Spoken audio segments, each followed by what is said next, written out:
Bersiaplah untuk perjalanan yang belum pernah ada sebelumnya. Piala Dunia 2026 telah tiba. Dengan 48 tim terbaik dunia berjuang di 174 pertandingan epik tersebar di 3 negara yang penuh semangat. Dari stadion legendaris di Kanada, Amerika Serikat hingga Meksiko, setiap pertandingan akan menciptakan sejarah baru. Rasakan adrenalinnya saat para bintang dunia bersaing memperebutkan gelar paling diinginkan di planet ini. Piala Dunia 2026, the world is yours to make. Jangan lewatkan momen bersejarah ini.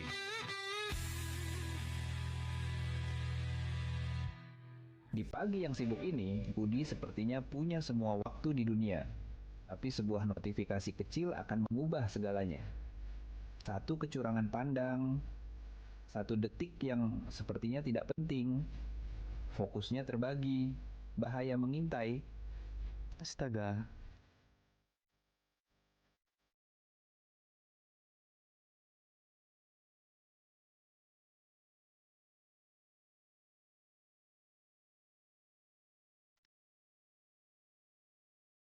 Satu detik kelalaian bisa merusak hidup. HP bisa menunggu, tapi hidup tidak. Jangan biarkan HP mengendalikan hidupmu. Fokus saat berkendara, pulang dengan selamat. Jangan bermain HP saat berkendara. Halo teman-teman, kenalkan ini Cici, ikan kecil yang tinggal di sungai yang indah dan jernih ini. Bagi Cici dan teman-temannya, sungai ini adalah rumah terbaik untuk bermain setiap hari.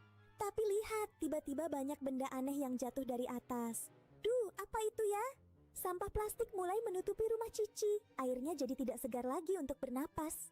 Teman-teman Cici mulai kesulitan mencari makan dan bermain karena tumpukan sampah ini. Aduh, kasihan Cici. Membuang sampah di sungai sangat berbahaya bagi mereka yang tinggal di sini. Sampah-sampah ini tidak bisa hilang sendiri dan akan terus merusak sungai kita.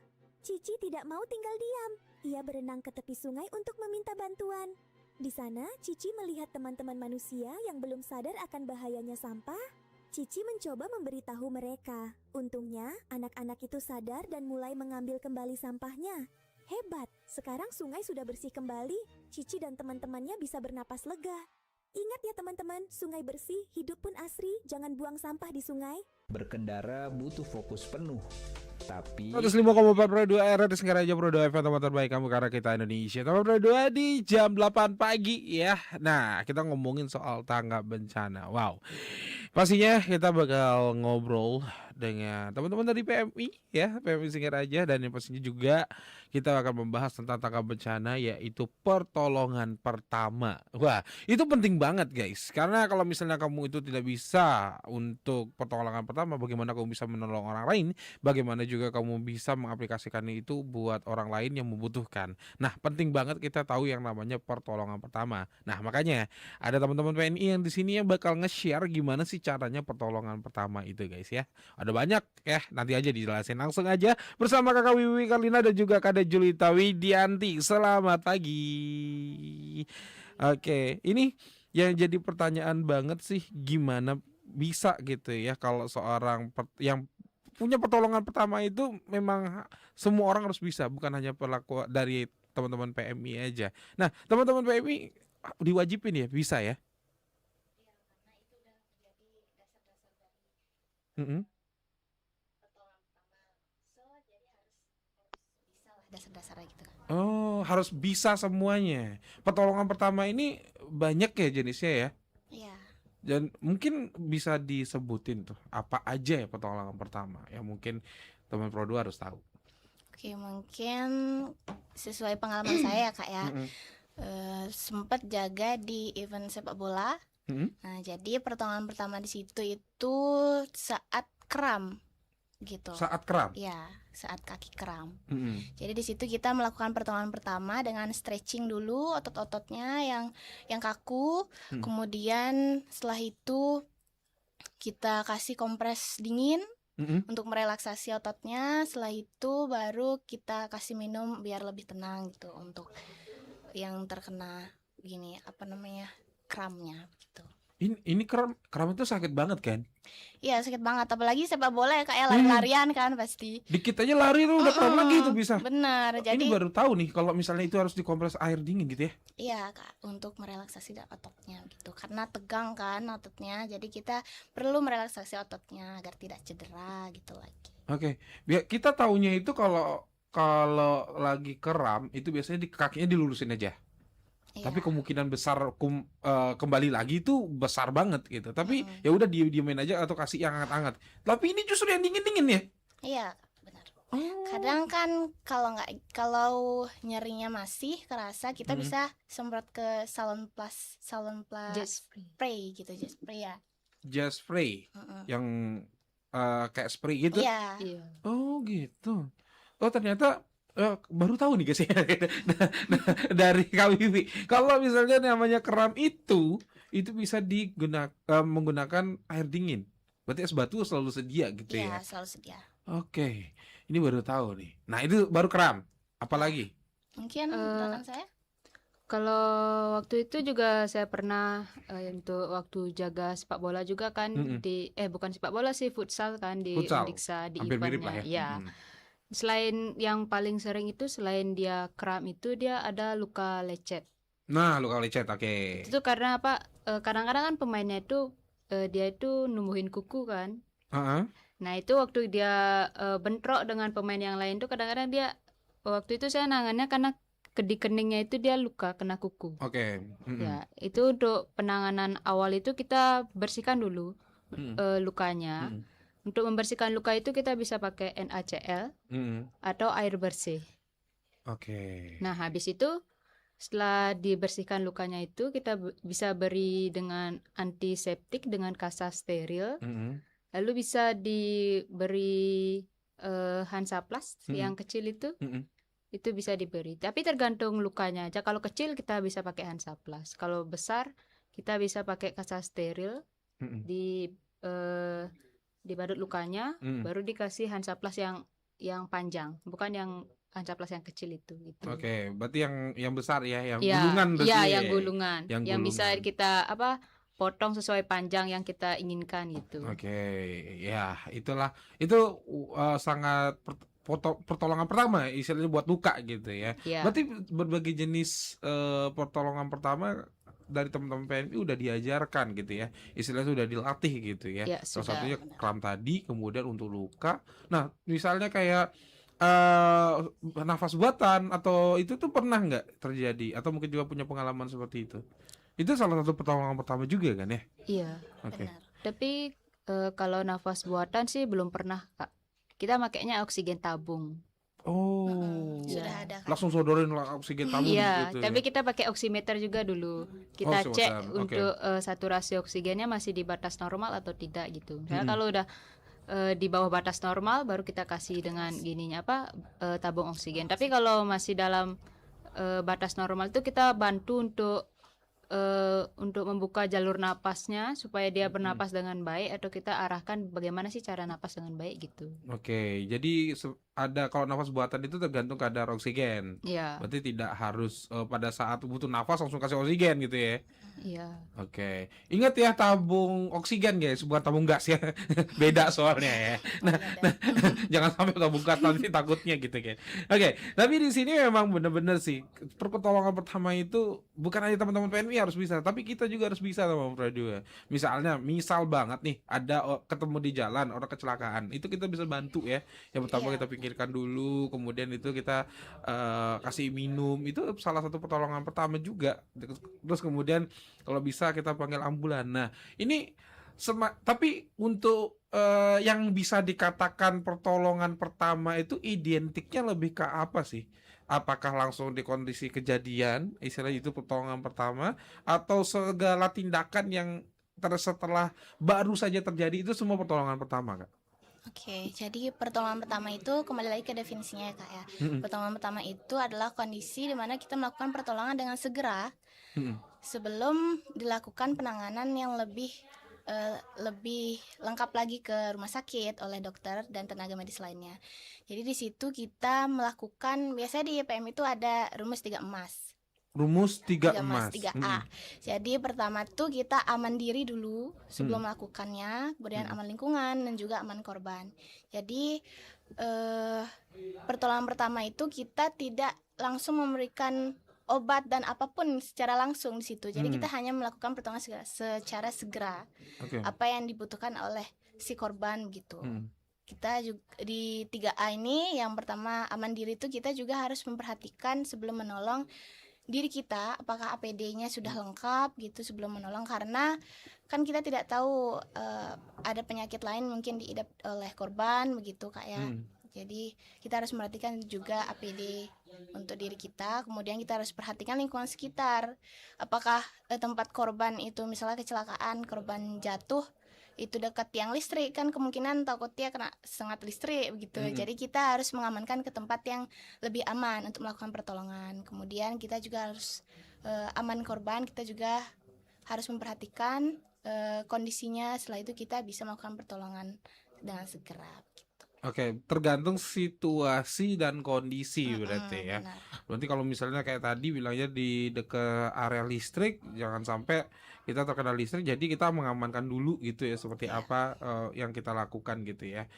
Oke, memang benar banget sih. Misalnya nggak mungkin kan prepare-nya tuh sama gitu ya. Iya, benar. Apalagi kecelakaan posisinya. Kondisi hujan misalnya kayak gitu kan. Otomatis dengan penanganan yang berbeda juga gitu ya. Karena apapun yang terjadi bisa berakibat fatal untuk diri kita ataupun juga kepada yang korbannya gitu ya. Benar. Nah, ini secara latihannya nanti kita akan bahas. Tapi kalau untuk secara prinsipnya teman-teman dari PMI memang di dasarnya untuk pelatihannya memang ini dulu gitu ya, sebelum akhirnya menolong gitu ya. Iya. Apalagi posisinya teman-teman PMI sekarang udah lebar banget nih tugasnya gitu ya. Apapun bencanaannya itu ikutan gitu ya, untuk bisa membantu warga dalam pertolongan pertama. Tapi kalau misalnya nih yang bikin penasaran sih korban bencana ya. Misalnya banjir kayak kemarin misalnya kayak gitu. Itu pertolongan pertamanya apakah langsung bantu evakuasi si korbannya atau mungkin juga hal lain yang kalian lakukan? Oke, mungkin aku coba jawab ya Hmm, dulu. hmm. Kalau korban banjir itu kita lakukan hal yang paling utama dulu, menyelamatkan korban.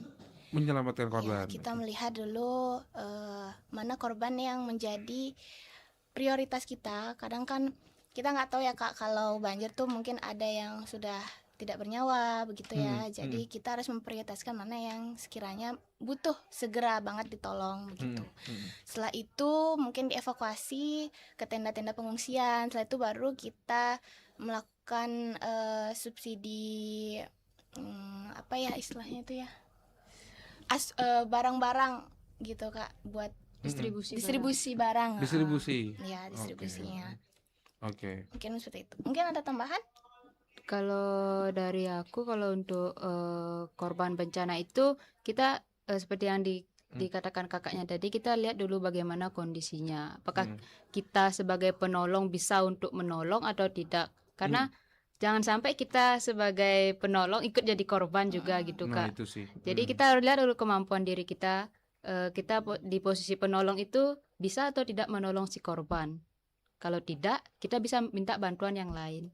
Tapi kalau bisa, kita tolong. Jangan sampai kita sebagai penolong malah jadi Malah ikut korban. juga. Iya. Korban. Jadi nambah double ini kerjaannya buat nolongin orang. Iya, ya itulah. Jadi apa ya, sangat-sangat diperuntukkan dulu buat kita ya, atau teman-teman dari PMI mendahulukan keselamatan dulu ya. Iya.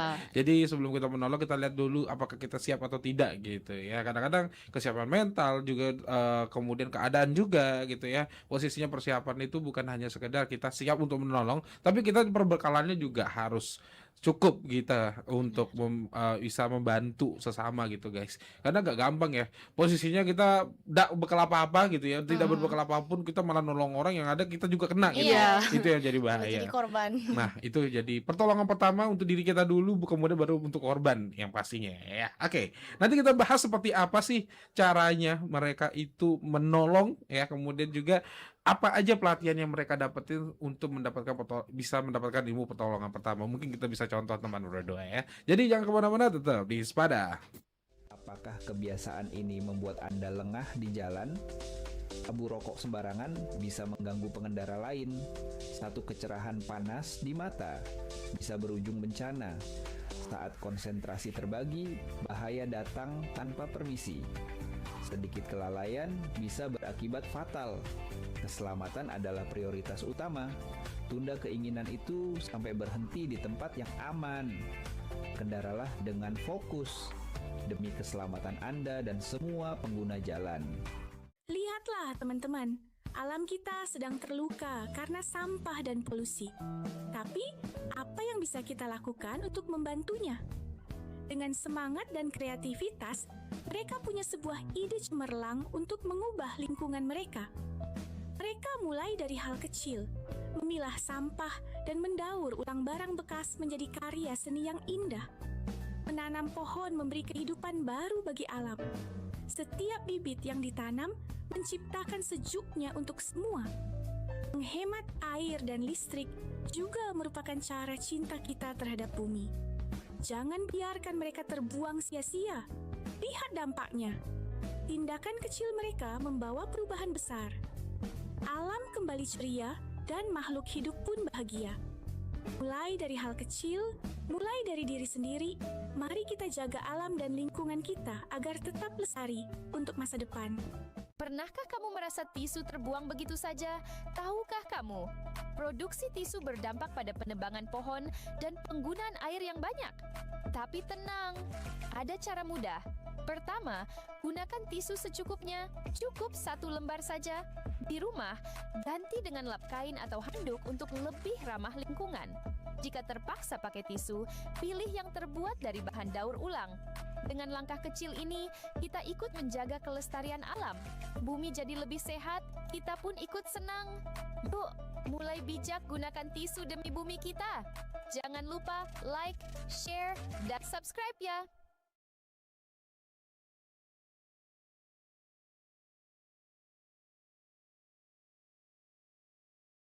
Bersiaplah untuk perjalanan yang belum pernah ada sebelumnya. Sudah masih bersama kami dan juga Jelita dari PMI sekarang aja tambah berdua untuk ngedukasi kita bagaimana sih kita itu punya kemampuan dasar untuk pertolongan pertama. Nah, jadi kepo sama kalian itu gimana sih latihannya ya?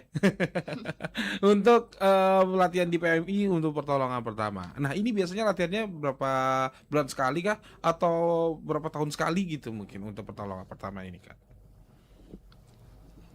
Oke, untuk latihannya itu yang pertama itu kita sebelum kita ikut join ke PMI itu kita pasti ikut pelatihan dasar namanya. Latihan dasar. Nah, di sana itu kita dikenalkan bagaimana pertolongan pertama dan lain sebagainya. Setelah kita lulus nih, baru kita ada yang namanya LATPAN, latihan pemantapan. Oke. Nah, itu tuh kayak apa yang kita dapat di waktu kita latihan dasar itu diulangi lagi, dimantapkan lah istilahnya. Itu tergantung unitnya. Misalnya nih, ya, saya kan Diksa. Nah, itu ada jadwalnya berapa bulan sekali untuk melakukan latihan pemantapan. Saya kalau dari Kak itu kan dia dari unit Stikes. Dia ada lagi juga untuk ininya latihannya. Tapi kalau di markas, di markas Bulelengnya, PMI Bulelengnya itu dia mengadakan juga. Nanti yang ikut itu kita dari semua unit gitu. Jadi ya seperti itulah latihan kita. Berarti ada latihan gabungannya, Iya. ada latihan mandirinya Iya. juga gitu ya. Tapi yang apa yang dilakukan istilahnya latihannya apa aja tuh? Biasanya kalau PMI kasih bekal ke kalian untuk relawan. Latihannya seperti apa? Tergantung materinya. Misalnya nih kalau kita di pertolongan pertama itu ada yang namanya itu kita dilatih bagaimana sih cara menangani orang pingsan, terus bagaimana cara menggunakan tabung oksigen yang besar dan lain sebagainya gitu. Oke, kalau untuk orang pingsan, nah ini sering banget sih ya, Iya. terutama buat kita yang ranah anak muda nih, yang anemia lah, posisinya dia kurang makan lah gitu ya. Apa yang dilakukan PMI pada saat orang pingsan? Oke, mungkin kalau kondisinya pingsan itu kita bisa cek respon korban, Kak. Respon. Ya, tapi sebelum itu kembali lagi ke prinsip utamanya, kita harus aman diri dulu, Mm-mm. aman diri, aman lingkungan, sama aman korban. Setelah semuanya sudah, baru kita cek kondisi korbannya. Mm-mm. Kita di sini ada metode ASNT. ASNT. Ya, ASNT, di mana awas gitu ketika dia tidak sadar ini. Kemudian suara, kita menepuk pundak korban Mm-mm. sambil memanggil ya, Mbak begitu. Mm-mm. Kalau tidak ada respon, baru kita lakukan N-nya nyeri. Kita beri rangsangan, dicubit di daerah sini atau nggak dicubit di sini sampai dia bangun gitu kan. Ya, begitu caranya untuk cek respon korban. Setelah yang T-nya tidak respon, itu berarti emang tidak ada respon. Kita mungkin bisa lakuin ke RJP begitu, atau RJP itu apa, Kak? RJP itu kita melakukan relaksasi untuk dadanya itu, Kak. Yang seperti ini. Ditekan. Ya, yang ditekan itu. Ketika itu sudah tidak bisa, mungkin perlu dirujuk, mungkin perlu lagi penanganan yang lebih serius oleh tenaga medis. Oke, berarti sampai situ sebenarnya batasnya dari PMI untuk pertolongan pertama gitu ya, Iya. sampai si RJP tadi gitu ya. Nah, ini kalau misalnya respon-respon tadi itu tidak terjadi, berarti langsung panggil ambulan gitu ya, atau mungkin juga langsung panggil tim medis. Tapi biasanya untuk pertolongan pertama di posisinya misal nih kalian itu berada di sebuah acara kayak gitu kan, ada orang pingsan, kamu langsung lakukan tindak pertama, di posisinya kan agak susah ya untuk untuk panggil tim medis secara cepat karena jarang untuk ambulan itu standby di sebuah acara gitu kan. Iya, benar. Biasanya itu selama itu hanya menunggu atau mungkin juga langsung evakuasi, langsung dibawa kemana gitu untuk si korban? Nah, misalnya orang awam nih, Kak. Mm-mm. Biasanya untuk pertolongan pertama itu hal-hal yang ringan seperti kayak pingsan, terus tuh lecet, kram gitu. Jadi itulah pentingnya kita sebagai orang awam untuk mengetahui dasar-dasar dari pertolongan pertama. Dengan selama pertolongan itu kita melakukan prinsip-prinsip tadi, sehingga kita mampu melakukan pertolongan segera sebelum korban tersebut dirujuk begitu. Kalau kita mengetahui hal yang dialami korban itu udah cukup serius gitu. Jadi hal-hal kecil itu bisa kita sebagai orang awam harusnya ya, Kak ya. Harusnya Iya. gitu ya. Makanya ikut PMI. Biar paham pertolongan pertama gitu guys. Tapi dengan kita pagi ini aja kita udah tahu apa yang kita bisa lakukan untuk melakukan pertolongan pertama, tinggal prakteknya aja. Tapi semoga nggak ada korban sih sebenarnya Ya, ya. itu Jangan sampai yang ada diharapkan. korban. Itu yang utama gitu ya. Benar, Tapi kalau misalnya ada, kamu bisa lakukan sesuatu. Misalnya kalau ada teman kamu yang pingsan, kamu bisa langsung memberikan rangsangan kayak gitu ya. Misalnya kayak cubit atau mungkin juga kamu tepok-tepok atau ya pokoknya sampai sadar. Bukan berarti dipukul ya. Beda loh ya. Ditepok sama dipukul itu beda guys. Iya. Jadi rangsangannya itu berbeda ya. Jadi itu hal-hal utama ya. Kalau luka seperti apa, jangan lupa kotak P3K. Tapi kadang-kadang kalau misalnya kita di jalan kan nggak selalu bawa kotak P3K ya, kecuali bawa mobil atau bagaimana gitu kan. Agak-agak susah juga sih. Tapi yang dilakukan untuk kecelakaan itu yang utama itu adalah bagaimana menyelamatkan si korban, minimal lu sadar dulu lah gitu ya. Benar, Karena kebanyakan udah sakit posisinya pada saat itu dan pingsan. Kebanyakan kayak gitu ya. Iya, Jadi pertolongan pertamanya adalah bisa lakukan yang tadi, kemudian baru beli obat yang seharusnya gitu guys. Tapi kalau untuk selama menunggu, misalnya kategorinya itu parah gitu kan, tidak bangun-bangun misalnya kayak gitu kan, otomatis menunggu ambulan cukup lama kan. Iya. Itu emang biasanya teman-teman PMI itu langsung bawa evakuasi kemana, atau mungkin juga didiamin di sana kalian temenin aja? Mungkin kalau selama nunggu ambulans tuh kita Amankan lingkungan, amankan Kak. lingkungan dulu. Oh Iya. justru ngamanin lingkungannya ya? Iya, Iya. benar. Justru biasanya, Kak, kalau ada kejadian apa itu pasti berkerumun. Iya. Iya, orang-orang pasti berkerumun. Jadi kita harus mengamankan dulu lingkungannya. Takutnya kan si korban malah semakin parah gitu. Jadi sembari menunggu kita amankan dulu lingkungannya. Oke, amanin lingkungannya dengan cara minimal istilahnya tidak berkerumun gitu Iya, tidak ya. berkerumun gitu. Ya tapi orang-orang Indonesia kebanyakan kepo ya. Iya, kepo, Kak, biasanya benar-benar. Kebanyakan dikerumunin mulu gitu, udah dilarang kayak gimana jangan. Iya, Jangan tetap dia makin banyak HP jadinya ya. Iya. Kebanyakan kayak gitu realitanya gitu Iya, guys. betul. Jadi kalau misalnya kamu menemukan teman kamu yang pingsan, jangan divideoin, jangan dikerumunin. Ditolong dulu. Ditolong dulu, Ditolong itu dulu. baru benar gitu ya. Nah, kebanyakan Indonesia kayak gitu. Iya, Ya, Kak. kebanyakan ada kecelakaan di mana HP duluan yang HP keluar dulu. gitu. Bukan langsung kasih pertolongan pertama gitu, guys. Nah, itulah yang namanya pembelajaran yang harus kita tahu teman berdua. Jangan sampai kamu itu malah ya berbuat yang salah gitu ya, karena ini nyawa, Betul. taruhannya nyawa gitu ya. Jadi teman-teman PM itu ngingetin kita bagaimana sih untuk pertolongan pertama. Jadi mereka sudah dilatih, kemudian mereka juga udah siap untuk itu, dan yang pastinya juga dengan penuh prepare gitu ya. Oke, mungkin sebagai closing statement, nah untuk kemampuan dasar pertolongan pertama, mungkin ada yang ingin disampaikan untuk dari teman-teman PMI, ada Kak Julita dan juga Wiwi di sini. Oke, aku dulu ya. Oke, teman-teman, mungkin untuk kemampuan dasar untuk pertolongan pertama itu tidak hanya dilakukan oleh tenaga medis, perawat, dokter, PMI, tapi kalian yang orang awam juga bisa melakukan pertolongan pertama dengan hal-hal yang disebutkan tadi, hal-hal dasar. Jadi jangan pernah takut atau ragu untuk menolong orang, dan juga jangan pernah tergesa-gesa saat menolong begitu. Jika ingin tahu lebih lengkap mungkin bisa bergabung bersama kami begitu. Iya. Dari Kak Julita mungkin ada disampaikan?